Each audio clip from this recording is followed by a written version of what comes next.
त्या महामंडळांना एक छदाम देऊ नये या अर्थमंत्र्यानं. कळत नाही सोशल जस्टिस. कळतो का अजितदादा पवारांना सोशल जस्टिस? सामाजिक न्यायासह समता प्रस्थापित करणं हे आपल्या लोकशाहीचं प्रियांबल मधलं बेसिक तत्व आहे. आता या पोल्ट्रीवाल्याला काय कळणार सामाजिक न्यायासह समता? सोशल जस्टिस, सोशल इनजस्टिस काय करणार अजित पवारांना? राज्यभरात आज अहिल्यादेवी होळकर जयंती मोठ्या उत्साहात साजरी केली जाते आणि पहिल्यांदाच राज्य सरकारच्या माध्यमातून एवढी मोठी जयंती साजरी करण्यात येते. काय भावना आहे? लोकांना तुम्ही भेटताय, लोकांच्या काय नेमक्या भावना आहेत? बघा, फक्त राज्यभरात मातोश्री अहिल्यादेवींची जयंती साजरी होत नाही, तर देशभरामध्ये ही जयंती साजरी होती. देशभरामध्ये या देशाचे पंतप्रधान, राष्ट्रपती, महाराष्ट्राचे मुख्यमंत्री, महाराष्ट्र सरकारनं चौंडीला कॅबिनेटची बैठक घेतली. मध्य प्रदेश सरकारनं अनेक शहरांमध्ये कॅबिनेटच्या बैठका घेतल्या. अहिल्यादेवी होळकरांचं कार्य आणि 300वी जयंती हा दुग्ध शर्करा योग आहे आणि ही जयंती महाराष्ट्रात नव्हे तर देशभर साजरी. गेल्या 2 दिवसापासून अजित पवारांवरती सातत्यानं तुम्ही टीका करताय. यामध्ये अजित पवारांकडून ओबीसी महामंडळांचा जो काही निधी या संदर्भात तुम्ही वक्तव्य करताय, नेमकं काय प्रकरण आहे? हे बघा, अजितदादा पवार हे अर्थ खात्याचे मंत्री आहेत आणि अजितदादा पवारांना कुठलाही पक्ष सत्तेत येऊ, विचाराचं, विचारधारेचं किंवा पक्षाचं काही देणं घेणं नाही, सोयरसुतक नाही. हे नेहमी सत्तेमध्ये जातात, सत्तेमध्ये बसतात आणि सत्तेमध्ये बसले की अर्थमंत्री पदावर बसतात आणि महाराष्ट्राच्या तिजोरीच्या चाव्या कमरेला ठेवतात. बरं, ठीक आहे, गेली 20 वर्ष झालं तुम्ही अर्थमंत्री आहात, पण आमच्या ओबीसीच्या, व्हीजेएनटीच्या, एसबीसीच्या सामाजिक न्यायाच्या योजनांसाठी या फुले शाहू आंबेडकरांच्या महाराष्ट्रानं अनेक महामंडळं निर्माण केली. त्या महामंडळांना एक छदाम देऊ नये या अर्थमंत्र्यानं. कळत नाही सोशल जस्टिस?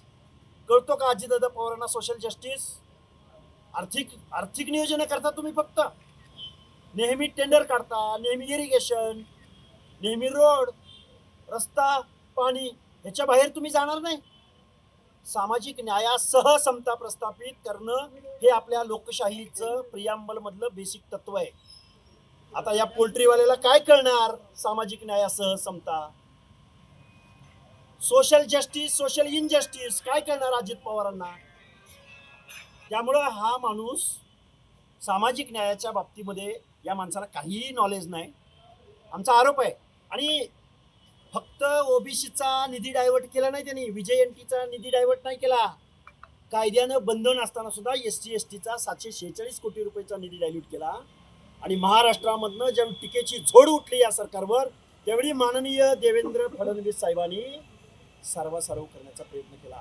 हे फॅक्ट आहे, हे वास्तव आहे. तुम्ही लाडकी बहीण योजना राबवा, अजून काही राबवा, अजून काही राबवा, राबवा ना, आम्ही कुठं नाही म्हणलोय.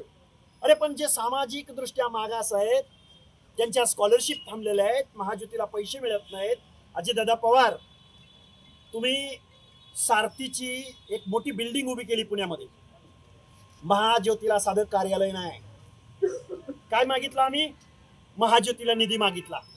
आम्ही काय मागितलं? PhDला पैसे मागितले.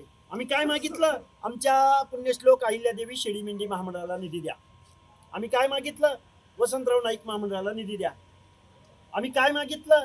नोकर भरती करा. आम्ही काय मागितलं? बेरड बेडर रामोशी समाज. आता बघा, व्हीजेएनटीची 8 महामंडळं जाहीर केली. किती? 8 महामंडळं निर्माण केले. त्या 8 महामंडळाला 50-50 कोटी रुपये अपेक्षित होते त्यांच्या डिक्लेरेशन प्रमाणे.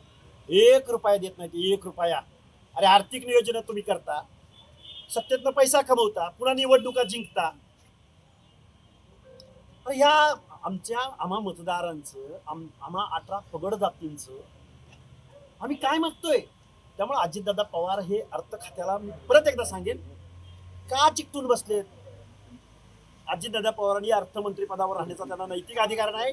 जर आमच्या सामाजिक न्यायाच्या योजनांचे पैसे जर डायव्हर्ट होत असतील तर अजितदादा पवारांनी पहिल्यांदा या अर्थमंत्री पदाचा राजीनामा दिला पाहिजे. तुम्ही अजित पवारांवरती टीका केल्यानंतर राष्ट्रवादीच्या कार्यकर्त्यांना तुम्ही एक आवाहन केलं होतं की मी आज बारामतीमध्ये येणार आहे आणि दम असला तर त्यांनी मला रोखून दाखवावं. हे बघा, मी नाही पहिल्यांदा आव्हान केलं. एक सूरज चव्हाण नावाचा एक प्रवक्ता आहे राष्ट्रवादी, काय युवकचा काहीतरी आहे, काय पद आहे ते बी माहिती नाही महाराष्ट्राला. माहिती आहे का तुम्हाला कोणाला? तो सूरज चव्हाण म्हणतो की महाराष्ट्रात त्याला फिरू देणार नाही. बारामतीत आलोय मी, बारामतीत. सूरज चव्हाण, एक मेंढपाळाचा पोरगा आहे मी, आमच्या नादाला तू लागू नको. आणि तुमच्या वरिष्ठ सभागृहातल्या आमदारानं ज्यावेळी मला वायझेड म्हणलं त्यावेळी या सगळ्या गोष्टी चालू आहेत. आणि अजितदादा पवार, तुम्ही वरिष्ठ सभागृहात त्या मिटकरीला तुम्ही घेतलंय, शिव्या देतो तुमचा आमदार. आम्ही काय मागितलं? आम्ही निधी मागितला म्हणून तुम्ही शिव्या देणार, आणि त्याला तुम्ही वरिष्ठ सभागृहाचा आमदार केलाय, आणि तो म्हणतो मी स्वतः ओबीसी आहे. काय तू जन्मानं ओबीसी आहेस? कधी बोलला तू विधान परिषदेमध्ये? हे असली बिंडोक माणसं ज्यांना सामाजिक न्याय माहित नाही, दीनदलित माहित नाही, शोषित वंचित माहित नाही, भटक्या विमुक्त जाती जमाती माहित नाहीत, त्या लोकांकडून काय अपेक्षा करणार? आणि म्हणे आम्ही फुले शाहू आंबेडकर, आम्ही फुले शाहू आंबेडकर. काय रे, काय सांगितलं होतं फुले शाहू आंबेडकरांनी? कारखाने काढायला, सहकारी साखर कारखाने मोडीत काढून खाजगीकरण करून स्वतःकडे घ्यायला. अजितदादा, कारखान्याचा टर्नओव्हर आहे तेवढं आमच्या ओबीसीला, 60% ओबीसीला निधी मिळत नाही.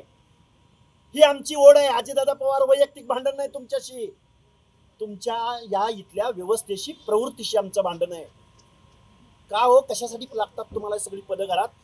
आम्ही माणसांनी मतं द्यायला जन्म घेतलाय? हे अशा अनेक प्रश्न आहेत. अजितदादा पवारांचं माझं वैयक्तिक भांडण नाही, पण आमच्या शोषितांचा, वंचितांचा आवाज या अर्थमंत्र्याला ऐकायला जाणार आहे का?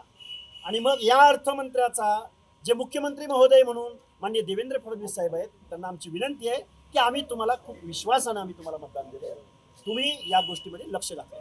तुम्ही राज्यभर मुख्यमंत्री यांच्याकडे तुम्ही विनंती केली आहे, पण तेच म्हणतात की आरोप बिनबुडाचे आहेत. अर्थ खात्याचं कुठंतरी अज्ञान आहे. हे बघा, मी लक्ष्मण हाके या महाराष्ट्राला जबाबदारीने बोलतोय.